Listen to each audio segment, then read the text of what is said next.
Welcome to career spark. UP में TGT PGT के लिए जल्द ही विज्ञापन निकलेगा, जिसमें टोटल वैकेंसी 16,133 हैं। टीजीटी के पद इसमें 13,237 और पीजीटी के पद 2,896 हैं।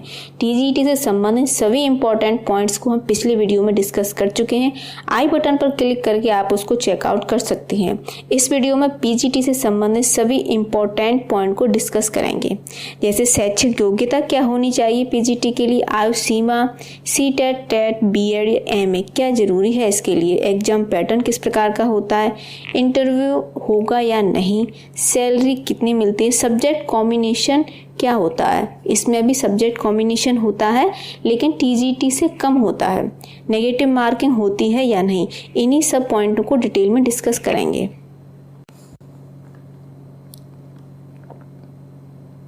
शासन की अनुमति पर शुरू होगी 16,133 शिक्षकों की भर्ती। यह वैकेंसी भी सहायता प्राप्त माध्यमिक विद्यालयों के लिए है और इस वैकेंसी की सूचना लास्ट वीक आई थी। मैं यहाँ क्लियर कर देती हूँ कि यह भर्ती जूनियर हाई स्कूलों से डिफरेंट है। यह माध्यमिक के लिए भर्ती है और जबकि वह जूनियर हाई स्कूल के लिए है, लेकिन दोनों में समानता यही है कि दोनों ही एडेड विद्यालय हैं।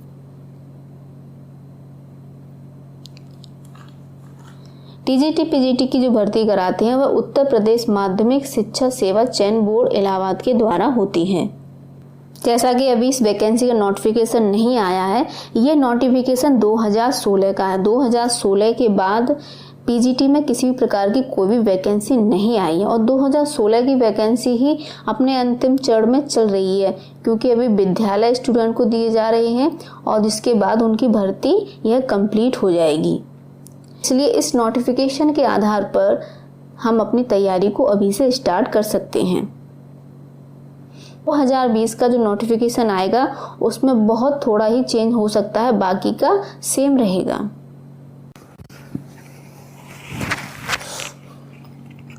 सबसे पहले एज की बात कर लेते हैं। इसमें 21 वर्ष से अधिक का व्यक्ति और 60 वर्ष से कम का व्यक्ति, 60 वर्ष तक जिसकी एज है वह इसमें फॉर्म भर सकता है। इसमें कोई एज लिमिट नहीं होती है जैसा कि केवीएस और नवोदय में होती है, लेकिन टीजीटी और पीजीटी में कोई भी एज लिमिट नहीं है। आप 21 से लेकर 60 वर्ष तक इसमें फॉर्म भर सकते हैं। बात कर लेते हैं वेतनमान की। इसका जो वेतनमान है वह 9,300 से लेकर 34,800 तक है और ग्रेड पे 4800 है, जबकि टीजीटी का जो ग्रेड पे होता है वह 4600 होता है और पीजीटी का 4800 होता है। तो इसमें यही डिफरेंट है, वही क्लास में डिफरेंट है।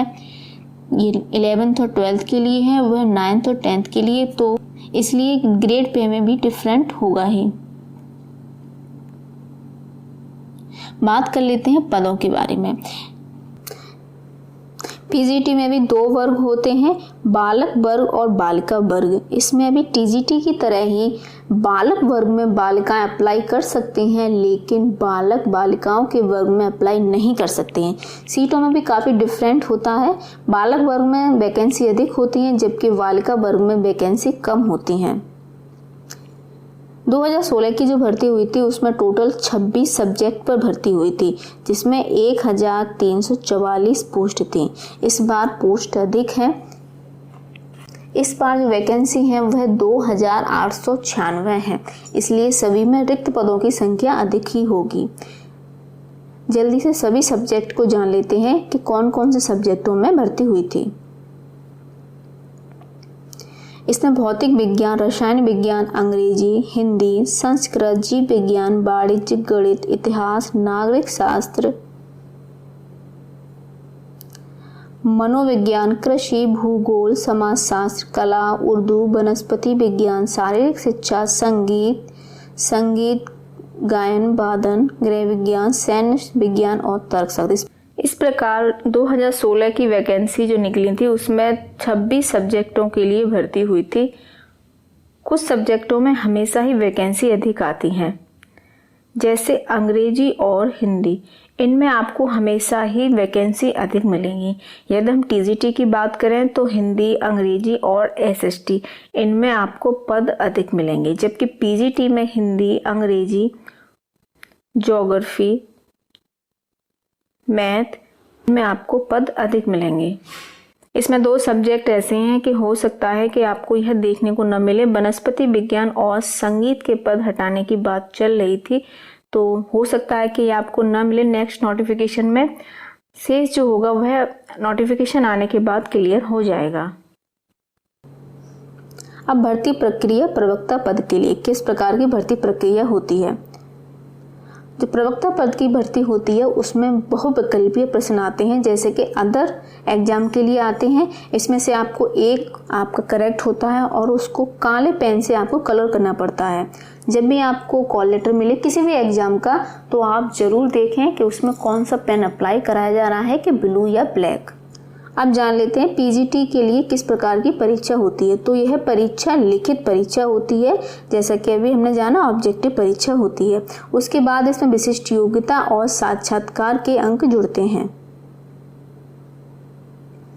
इसके जो एग्जाम होता है वह टोटल 500 अंकों का होता है, जिसमें हम 3 कैटेगरी में डिवाइड कर देते हैं। एक होता है लिखित परीक्षा, दूसरा होता है विशिष्ट योग्यता और तीसरा होता है इंटरव्यू। लिखित परीक्षा आपका 85% का होता है और आपका विशिष्ट योग्यता 5 और जबकि इंटरव्यू आपका 10। इस प्रकार से 100% का आपका एग्जाम होता है। अगर इसको अंकों के आधार पर देखा जाए तो 500 में से 425 का आपका रिटन होता है, 50 का इंटरव्यू और 25 का विशिष्ट योग्यता। तो 1 बाय 1 करके देख लेते हैं। सबसे पहले हम देख लेते हैं विशिष्ट योग्यता। विशिष्ट योग्यता को उन्होंने कई कैटेगरी में डिवाइड किया है। पहला है पीएचडी। यदि आपके पास पीएचडी या डी.फिल की उपाधि है तो आपको इसके 2% अंक मिलेंगे। इसके बाद यदि आपके पास एमएड है तो इसके भी आपको 2% अंक मिलेंगे। लेकिन यदि आपने एमएड में अंक ले लिए हैं तो आपको बीएड का अंक नहीं मिलेगा। बीएड का अंक कम मिलेगा। यदि आपने एमएड नहीं किया है, केवल आपके पास बीएड है, तो आपको इसका 1 अंक मिलेगा। इसमें मैं आपको बता दूं, इसमें बीएड कंपलसरी नहीं है, लेकिन फिर भी यह आपको 1 अंक देंगे। यदि आपने, यह मैं क्लियर कर दूं कि इसमें बीएड कंपलसरी नहीं है, लेकिन यदि आपके पास यह योग्यता है तो इसका आपको 1% अंक मिलेगा। इसके अलावा यदि आप राष्ट्रीय स्तर के खेलकूद प्रतियोगिता में या राज्य की टीम में हैं तो आपको इसका भी आपको 1% अंक मिलेगा। अब जान लेते हैं अर्हता की तिथि। अर्हता अर्थात आपके पास क्वालिफिकेशन कब तक की यह मांगते हैं। शैक्षिक योग्यता पूर्ण करने की तिथि आवेदन पत्र प्राप्त करने की अंतिम तिथि मानी जाएगी। आपके पास फॉर्म अप्लाई करने तक सभी प्रकार की जो योग्यताएं हैं आपके पास होनी चाहिए। आपका एमए कंप्लीट होना चाहिए। यदि आप विशिष्ट योग्यता के मार्क्स ले रहे हैं तो वह भी कंप्लीट होनी चाहिए। ये नहीं कि आप किसी में अप्लाई कर रहे हैं या लास्ट ईयर के हैं तो आपको कोई भी अंक नहीं मिलेंगे। इसलिए आपको आवेदन पत्र प्राप्त करने की अंतिम तिथि तक आपके पास शैक्षिक योग्यता पूर्ण होनी चाहिए। अब बात कर लेते हैं सब्जेक्ट कॉम्बिनेशन का।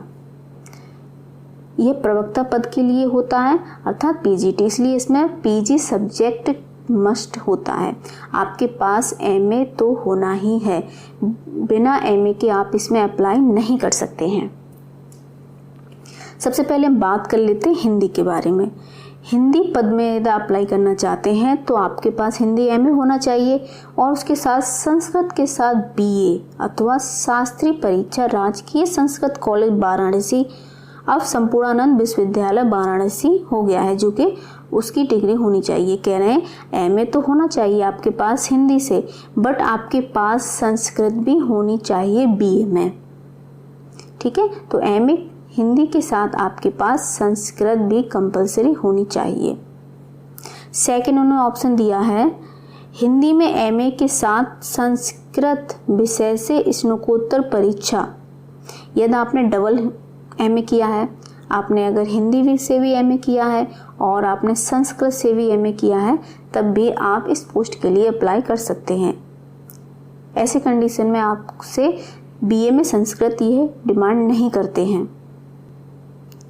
नेक्स्ट, भौतिक विज्ञान के लिए किसी विश्वविद्यालय से संबंधित विषय में एमएससी अथवा उत्तर प्रदेश विभाग द्वारा आयोजित संबंधित विषय में स्नातकोत्तर डिप्लोमा संबंधित विषय बीएससी।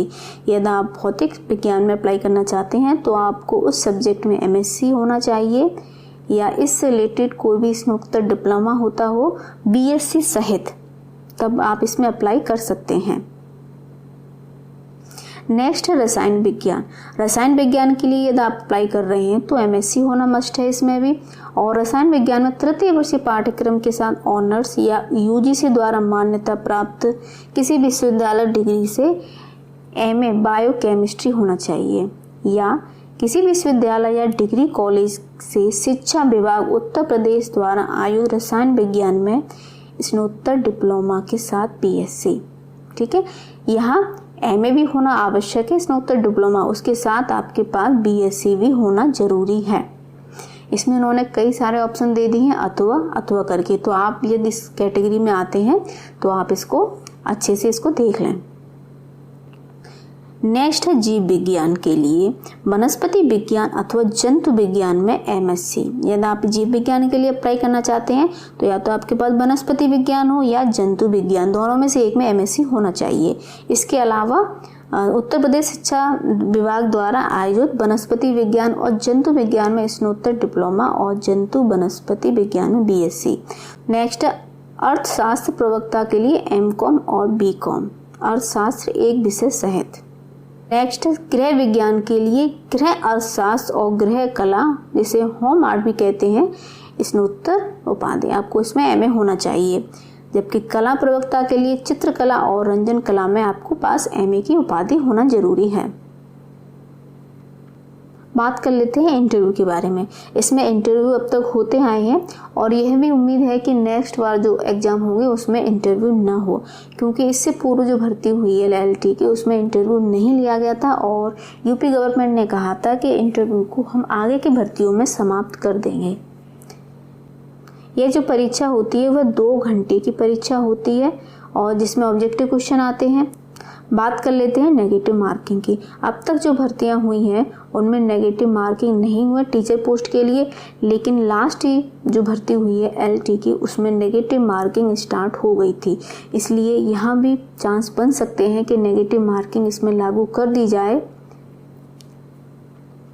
बाकी सब नोटिफिकेशन आने के बाद क्लियर हो जाएगा। इसका जो क्वेश्चन आते हैं वह इंटर लेवल के आते हैं। यदि आपने 12th तक की अपनी सभी बुक्स कंप्लीट कर ली हैं, जिस सब्जेक्ट से आप अप्लाई कर रही हैं, तो आप जरूर इसमें सक्सेस होंगे। नेक्स्ट आवेदन शुल्क, तो ये तो अब चेंज हो सकता है, 2016 का है तो बहुत पुराना हो गया, तो इसमें चेंज आएगा। परीक्षा केंद्र, इसके जो परीक्षा केंद्र होते हैं वह कम ही बनाए जाते हैं और जिसकी सूचना आपको जब आपका एग्जाम होता है तो आपको कॉल लेटर के द्वारा दी जाती है।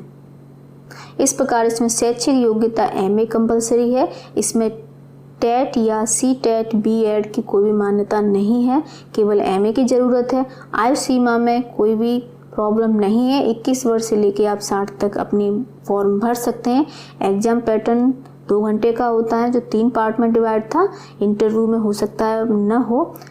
सैलरी हमने देख ली और सब्जेक्ट कॉम्बिनेशन केवल हिंदी में ही प्रॉब्लम है, बाकी का तो सेम जिस सब्जेक्ट से आप अप्लाई कर रही हैं आपका एग्जाम उसी से हो जाएगा।